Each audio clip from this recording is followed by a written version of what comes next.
நீங்கள் கேட்டுக்கொண்டிருப்பது HelpAge India Thamaraikulam முதியோர் கிராமத்தில் இருந்து ஒலிக்கும் கடல்வாணி. இந்த நிகழ்ச்சி மூத்த குடிமக்கள் தயாரித்து வழங்கும் அனுபவம். நிகழ்ச்சியை தொகுத்து வழங்குபவர்கள் National Institute of Social Defence, Ministry of Social Justice and Empowerment, Government of India மற்றும் மீடியா ஃபார் கம்யூனிட்டி ஃபவுண்டேஷன்.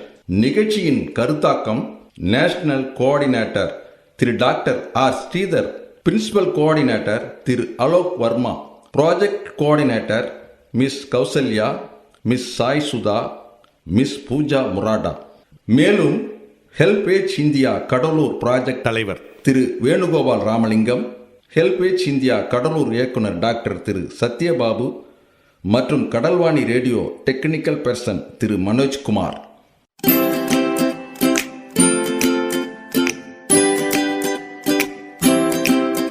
தந்தர்த்தம் என்று சொல்லியே வெள்ளினில் பாட, ஆமா வெள்ளினில் பாட வந்துடுச்சு கடல்வாணியே, வந்துருச்சு கடல்வாணியே. நல்ல நல்ல கருத்துக்களா நாங்களும் தினமும் பாட, நாங்களும் தினமும் பாட, சொல்ல வந்த கருத்துக்களா நீங்களும் தினமும் கேட்க, நீங்களும் தினமும் கேட்க. வந்துடுச்சு கடல்வாணியே, வந்துருச்சு கடல்வாணியே.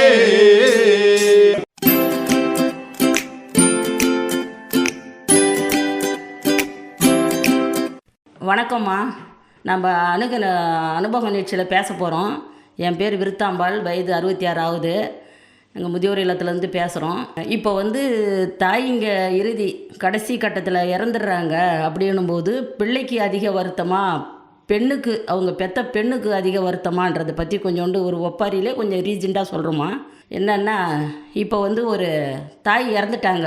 அதுக்காக ஒருத்தர் ஃபோன் பண்ணுறாரோ நேரடியாக போகிறாரு, அம்மா உங்கள் அம்மா இறந்துட்டாங்கம்மா அப்படின்னு சொல்கிறாங்க. ஐயோ எங்கள் அம்மா செத்து போயிட்டாங்களா, இத்தனை நாள் சொல்லக்கூடாதா, நேற்று சொல்லக்கூடாதா அப்படின்னு சொல்லிட்டு அந்த பொண்ணு அழுகுறாங்க. மருமகன் என்ன சொல்கிறாரு, இங்கே அழுதுக்கு என்ன பண்ண போகிற, வா நம்ம போயிடுவோம் அப்படின்னு சொல்லிட்டு பிள்ளைங்களை கூப்பிட்டுக்கின்னு வராங்க. அம்மா இறுதி சடங்குக்கு வராங்க. அம்மா செத்துட்ட பிற்பாடு வராங்க. அவங்க என்ன சொல்லின்னு வராங்க, பாட்டு, அம்மா கடையா கடத்தெருவா உன்னை கண்டுபிடிக்க போகிறேன், தேரா திருவிழாவா உன்னை தேட போகிறோமா அப்படின்னு சொல்லிட்டு அந்த அம்மா அழுதுன்னு வருது. புள்ள இருக்கிறாரு. புள்ள என்ன செய்கிறாரு, நிற்பார் பக்கத்தில். என்ன முடிஞ்சுதா, என்ன செய்கிறீங்க, என்னப்பா இந்நேரம் வரைக்கும் என்னப்பா செய்கிறீங்க, ஏதாவது செய்யுங்களேப்பா சீக்கிரம், எதுக்காக நேரத்தை கடத்திக்கினே இருக்கிறீங்க அப்படின்னு சொல்லிட்டு அவர் சொல்கிறாரு. அதுக்கப்புறம் பொண்ணு அழுகுறாங்க.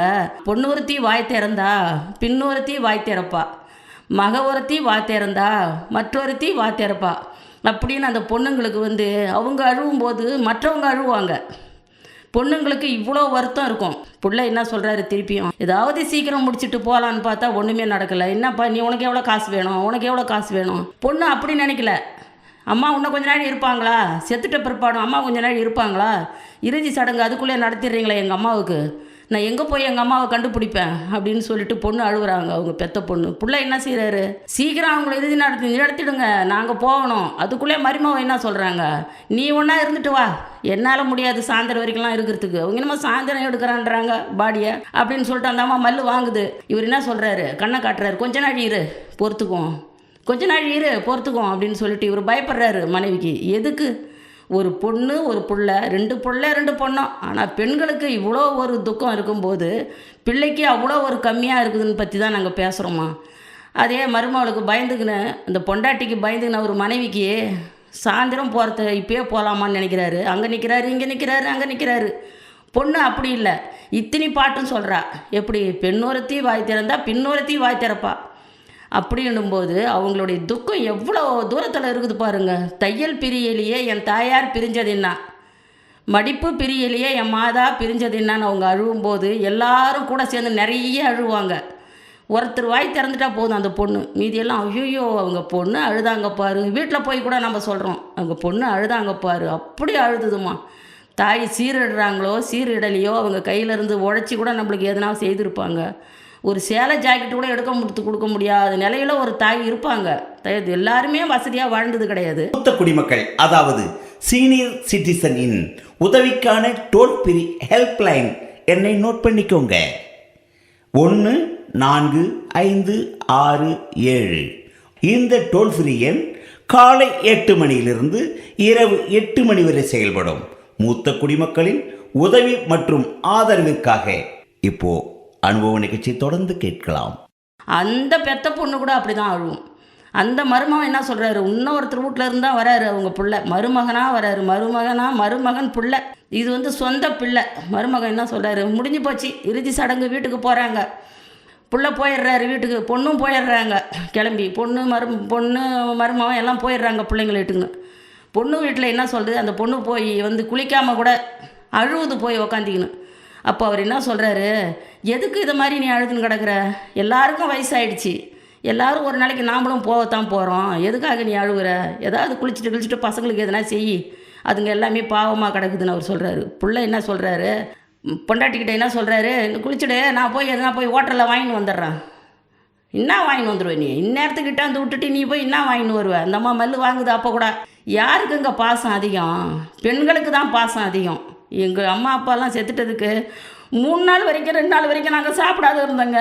எங்கள் அம்மா 72 வயசில் சுமங்கலியாக இறந்துட்டாங்க. அப்போ வயசு கம்மி அம்மாவுக்கு, அப்பாவுக்கு ஏறின வயசு கல்யாணத்தில். அப்பா வந்து 82 வயசு, அம்மாவுக்கு 72 வயசு, 15 வயசு வித்தியாசத்தில் கல்யாணம் வந்த காலத்தில் எங்கள் அம்மா ஃபஸ்ட்டு செத்துட்டாங்க. எங்கள் அம்மாவுக்கு செத்துட்டாங்க அண்ணன் வீட்டில் போயிட்டு, புள்ள வீட்டில். நாங்கள் வர்றதுக்கே எங்களுக்கு கால் வரல, வீட்டுக்கு வந்து அழுகுறோம். அதே மாதிரி சொல்கிறார் என் கணவர், எதுக்கு நீ அழுகுற, அவங்க நல்ல மாதிரியா போயிட்டாங்க, நம்ம இருக்கிற இருப்பப்பாரு அப்படின்னு சொன்னார். அது மாதிரி பிள்ளைங்க கிட்ட கிடையாதுங்க, விருந்தாடி மாதிரி ஆகிட்டாங்க பிள்ளைங்க. யாரோ எவர மாதிரி தூரத்தில் நின்று இருந்து இறுதி சடங்கை முடிச்சுட்டு எப்போ கொல்லி வைக்கிறது, அவங்க கொல்லி வைக்கலாம் கூட நல்ல மாதிரியாக போயிடுவாங்க. அதே மாதிரி எனக்கு வந்து பிள்ளைங்க கிடையாதுங்க. 3 பசங்களை வளர்த்துமே தவிர ஒரு பிள்ளை போய்கின்னு வந்து நிற்கிறாரு. தம்பி பிள்ளைங்க அவருக்கு, எங்கள் வீட்டுக்காரனுடைய தம்பி பிள்ளைங்களை வளர்த்து ஒரு பிள்ளை நடுப்புள்ள மட்டும்தான் போயின்னு வந்து இருக்கிறாரு எனக்காக. என் கணவர் கூட இறந்துட்டாருங்க, இங்கே வந்து என்னை விட்டுட்டு போயிட்டாரு. அதுக்கப்புறம் அவர் தான் என்னை பார்த்துக்கிறாரு. என் முதியோர் இல்லத்தில் நான் வந்திருக்கிறேன். கொஞ்ச நாளைக்கு நான் போய் சேர்ந்துட்டுனா அவர்களை வாரி போட்டு எங்கள் பெரியம்மா போயிட்டாங்க அப்படின்னு சொல்லிட்டு கிளம்பி போயிடுவார். அவன் அப்படி இருக்க மாட்டான். அந்த பாசம் எனக்கு ரொம்ப இருக்குது, வளர்த்த பாசம். அப்படியேப்பட்ட பாசத்தில் தான் எட்டி பார்த்துட்டு போகிறாரு. 2 மாதத்துக்கு ஒரு தடவை நானே வரவானான்னு சொல்லிட்டேங்க, எதுக்கு வரீங்கன்னு சொல்லிட்டேன் நான். அதாங்க என்னுடைய முடிவு. என்னுடைய வாழ்க்கையும் ரொம்ப கஷ்டமாக தான் இருக்குது நினச்சேன். ஆனால் இந்த முதியோர் இல்லத்தில் நல்லா பார்த்துக்கிறாங்க, நல்ல பெட்டு கொடுத்துருக்குறாங்க, நல்ல சாப்பாடு, நல்ல ட்ரெஸ்ஸு, நல்ல துணிமணி எல்லாமே உண்டுங்க. இங்கே ஒன்று கூட கஷ்டம் கிடையாது. நம்மளை வீரி தான் சாப்பாடு, அப்படியேப்பட்ட சாப்பாடெல்லாம் இருக்குது. அதை சாப்பிட்டுட்டு நான் ஏதோ மனசை திருப்தி பண்ணிக்கணும், என்னுடைய வாழ்க்கையை நான் நடத்தின்னு இருக்கிறேன். யார் வீட்டுக்கும் போக மாட்டேங்க. இன்றைக்கி நான் பச்சை தண்ணி கொடுன்னு யார் வீட்டுக்கும் போக மாட்டேன். அந்த அளவில் எங்கள் வீட்டுக்காரர் கொண்டாந்து விட்டுட்டு போயிட்டார். இங்கே யார் வீட்டுக்கு நம்ம போகக்கூடாது, நம்ம பொண்ணு பிள்ளைங்க இல்லை, நம்ம பெற்றுக்கல, அதுக்காக அவங்களுக்கு ஒரு இடைஞ்சலும் கொடுக்கக்கூடாதுன்னு சொல்லிட்டு தான் நாங்கள் கிளம்பி வந்தோம் இங்கே. ஆனால் ரொம்ப நாள் இருப்பாருன்னு நினச்சேன், நம்பிக்கையோடு வந்தேன். என் நம்பிக்கை ரொம்ப இழந்து போச்சு. எல்லாரையும் நம்பி வாழ்ந்தேன், வீட்டுக்காரையும் நம்பி வாழ்ந்தேன். ஆனால் இங்கே வந்து 2 வருஷம்தான் இருந்தார். அவருக்கு 70 வயசு. கல்யாணம் வந்து அவருக்கு வந்து 22 வயசு, எனக்கு 16 வயசுங்க. ஆனால் ரொம்ப சின்ன பிள்ளையிலே எங்கள் வீட்டில் எல்லாருக்கும் கல்யாணம் பண்ணி கொடுத்துருக்குறாங்க.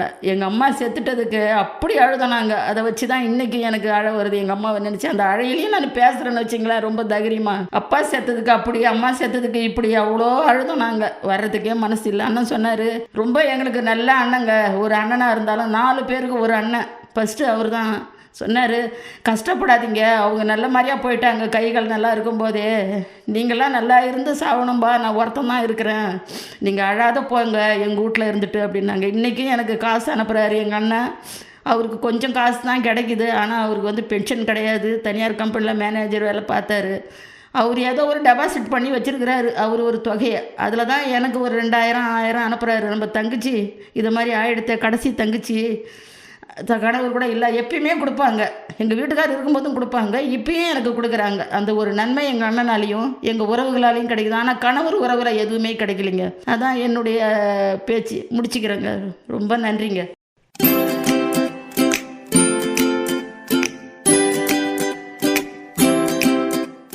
நேயர்களே, இந்த அனுபவ நிகழ்ச்சி இத்துடன் நிறைவு பெறுகிறது.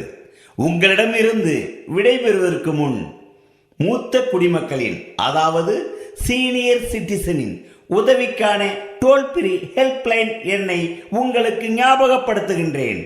145667. இந்த டோல் ஃப்ரீ எண் காலை 8 மணியிலிருந்து இரவு 8 மணி வரை செயல்படும். மீண்டும் அடுத்த அனுபவ நிகழ்ச்சியில் சந்திப்போம்.